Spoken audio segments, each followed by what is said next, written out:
Faut-il taxer l'épargne des Français? C'est la question que se posent vos dirigeants en ce moment, hein, vu qu'ils sont à court de liquidités. C'est bizarre, c'est bizarre. Ils vous taxent, ils vous taxent, ils vous surtaxent, ils vous surtaxent, mais ils sont quand même à court de liquidités, hein. Comme quoi, s'ils devaient gérer le Sahara, ils seraient à court de sable en 2 semaines à peu près. 2 semaines top chrono, et donc ils se demandent, est-ce qu'il faudrait aller chercher l'argent où il est, c'est-à-dire dans la poche des Français, hein, tout ce méchant argent qu'ils ont réussi à mettre de côté malgré l'enfer fiscal qu'on leur impose. Eh bien, c'est notre amie Juliette Briens qui va tenter de répondre à cette question. Et attention, ça pique en termes de réponse. Alors, allons-y, les amis. Storytelling, comment vos gelées vous font passer des vessies pour des lanternes, l'enfer pour le paradis. On voit ça ensemble tout de suite.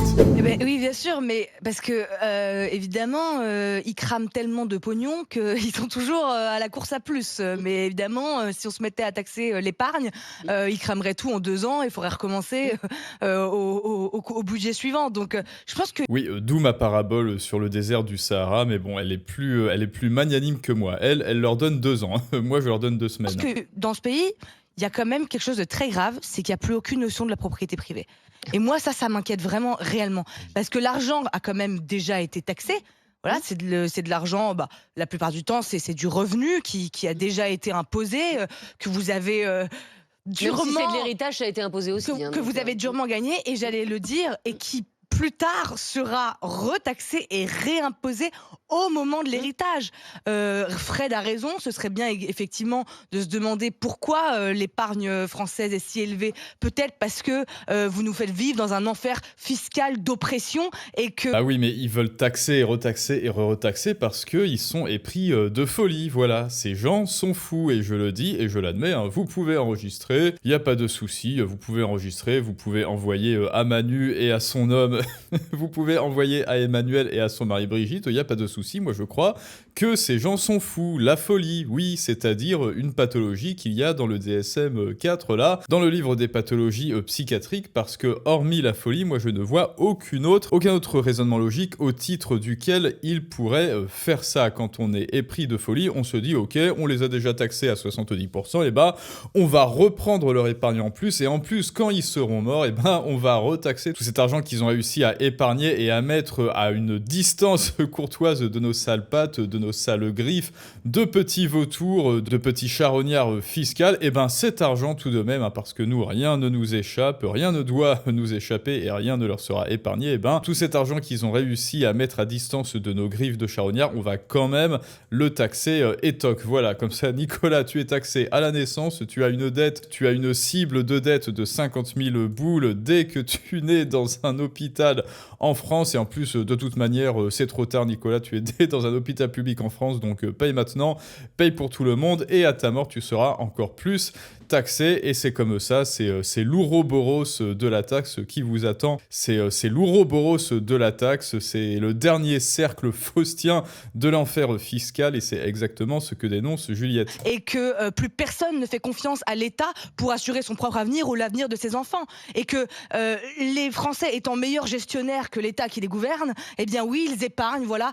Ça c'est pas dur, hein. Qui est pire gestionnaire que l'État, hein? Rappelez-vous que l'État français, c'est une entreprise, tiens, c'est rigolo, c'est une entreprise comme une autre, hein, l'État français. Voilà, il y a Tesla, il y a Apple, voilà, ils font du chiffre. Eh bien, l'entreprise France, c'est un petit peu comme si vous investissiez, on vous oblige à investir en bourse dans une action qui s'appelle l'entreprise France. On vous dit ça sera en déficit de 5% par mois, donc vous allez perdre de l'argent, ça ne vous rapporte absolument aucun dividende, aucun avantage, aucun bénéfice, aucune plus-value, ni rien du tout, rien de rien. Vous verrez juste une action qui baisse comme ça d'année en année, qui va augmenter sa dette. C'est une entreprise qui sera de plus en plus endettée et qui empruntera de plus en plus, sauf que dans le domaine du privé, on ne voit ça absolument nulle part. Aucune entreprise dans le privé n'a d'abord les moyens de faire ça, mais surtout n'oserait faire une telle aberration avec la gestion de son argent. Mais devinez quoi, la France fait exactement ça avec votre pognon à vous. Avec votre pognon à vous,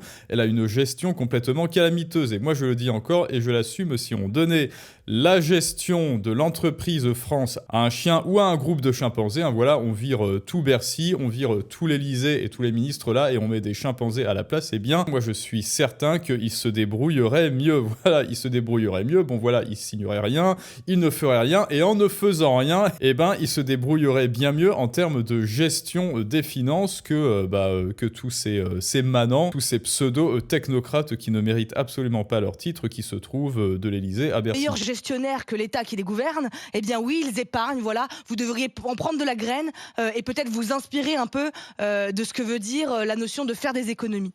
Donc oui, moi ce qui m'inquiète, c'est vraiment la perte totale de la notion de propriété privée et de consentement. Le consentement à l'impôt, en fait.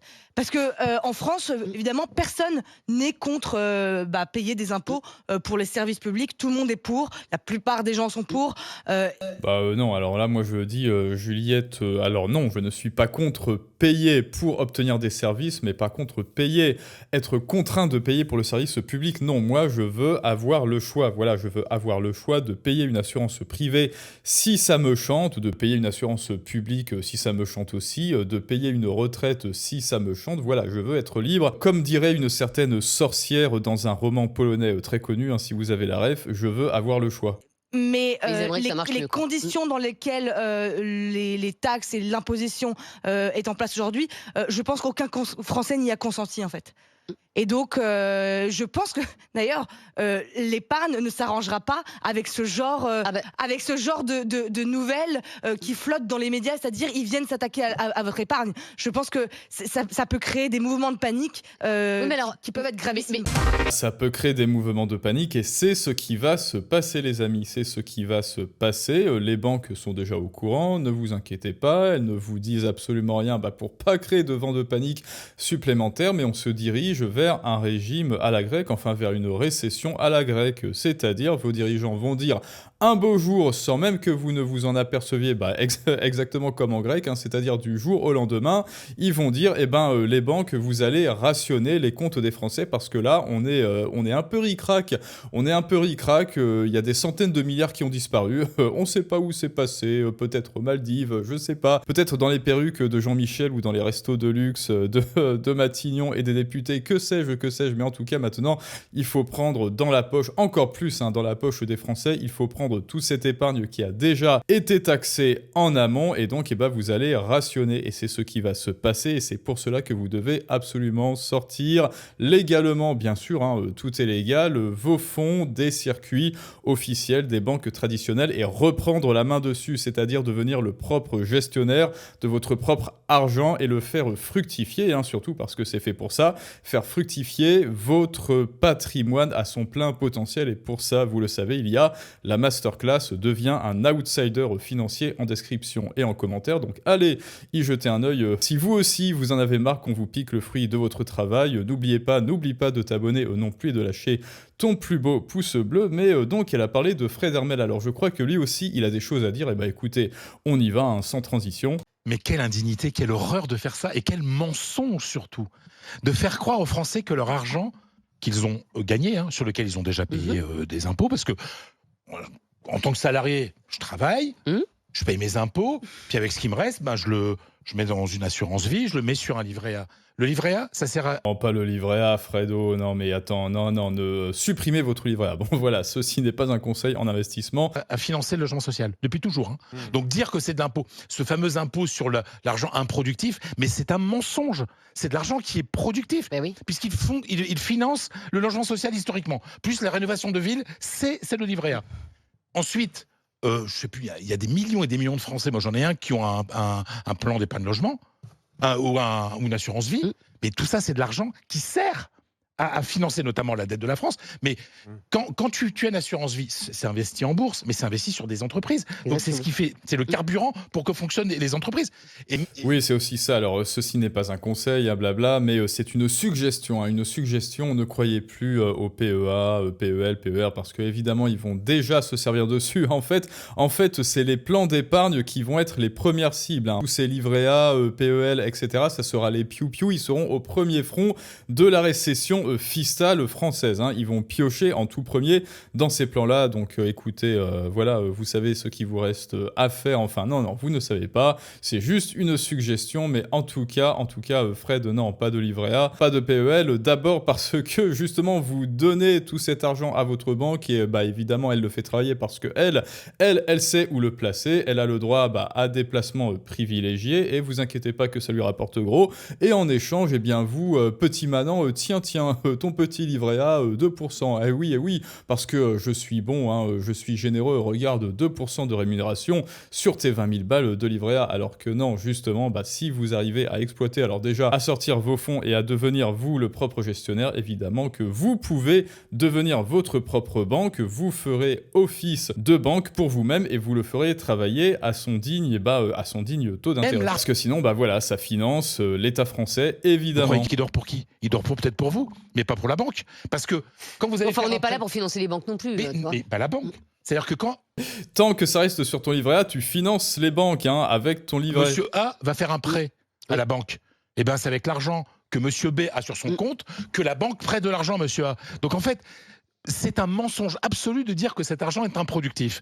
Donc, encore une fois, les politiques nous prennent pour des cons, mais vraiment pour des... Évidemment qu'ils vous prennent pour des cons, évidemment que ça n'est pas de l'argent improductif, et évidemment que l'argent improductif, rappelez-vous, on n'arrête pas de parler des taxes artistes, leur but, bien dans leur fauteuil de rond de cuir à Bercy, c'est d'inventer des narratifs, et à l'Assemblée et au Sénat aussi, c'est d'inventer des narratifs pour justifier de nouvelles taxes. Voilà, IFA, c'est moi qui l'ai inventé, j'ai inventé une nouvelle taxe avec une petite histoire, la fortune improductive. Alors voilà, c'est l'histoire de la fortune de Nicolas et elle est improductive. Et elle est improductive parce que Nicolas ne sait pas qu'est le produit et par une espèce de prophétie autoréalisatrice et de verbe performatif, elle devient improductive, alors que non, bien sûr, l'État s'en sert, l'État se sert dedans, les banques s'en servent, les banques se servent dedans, tout le monde se sert dedans, tout le monde fait du FIST plus loin, fucking, vous savez la suite. Tout le monde se sert dans la poche de Nicolas, sauf Nicolas, bref. Vraiment pour des cons. Et je trouve ça vraiment dégueulasse, quoi. Pourquoi les Français mettent de côté? Parce qu'on a peur de l'avenir, parce qu'on est mal géré par ces politiques. C'est le résultat de leur politique de merde. Ok, mais ça vous gêne pas? Et oui, ça c'est très intéressant. Les Français sont comme ça, ils ont ce genre de manifestation, de spasme, de petits chinchillas. Ouh là là, j'ai peur, je vais tout mettre sur mon livret A. Parce qu'ils ont peur, justement, et ils ont peur, parce que l'État français les met, il génère un état de peur. Ouh là là, paniquez les Français, et comme ça, vous mettez tout sur votre petit livret A, et depuis votre petit livret A, on se sert dans votre petite tirelire, on va se resservir dans cet argent qui a déjà été imposé dans la tirelire de Nicolas, et comme ça, la boucle est bouclée. Donc, phase 1, on vous fait peur, phase 2, vous avez peur, et phase 3, profit. C'est le même, mais pourquoi? Ça a été voté, donc oui, mais ça moi, gêne ça pas me les gêne, députés. parce que c'est l'argent qui sert à quelque chose, contrairement à ce qu'on dit. Les députés disent que c'est improductif.